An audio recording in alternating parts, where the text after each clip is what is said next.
அல்லாஹ் கேட்பானே மறுமையில வந்து, எங்க ஐநண்டு கேட்பான், எங்க அவர் கேட்பான். யாரு கேட்பான்? அல்லாஹ் மன்னிக்க மாட்டான் என்று ஒரு அடியான் சொன்னானே, அவன் எங்கே என்று கேட்பான மறுமையினால்.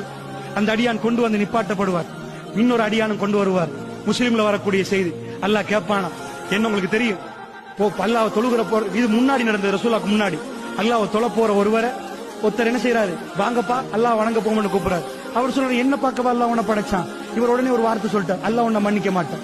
இது அல்லாஹ் மறுமையில விசாரிக்கிறது ரசூலுல்லாஹ் சொல்றாங்க. அல்லாஹ் கேட்பான, எங்க அவர் வர சொல்லுங்க. கூப்பிட்ட உடனே அல்லாஹ் கேட்பான, நான் இவரை மன்னிக்க மாட்டேன் என்று உனக்கு யாரு சொன்னது? என் அதிகாரம் உன் கையில் எப்படி கிடைச்சிச்சு? குடுவோன் நன்மை என்பான், குடுவோன் நன்மை அவருக்கு நரகத்திலிருந்து தூக்கி போடுவான். ஒரு வார்த்தை மன்னிப்பு அல்லாஹ்வுடைய கையில் இருக்கிறது.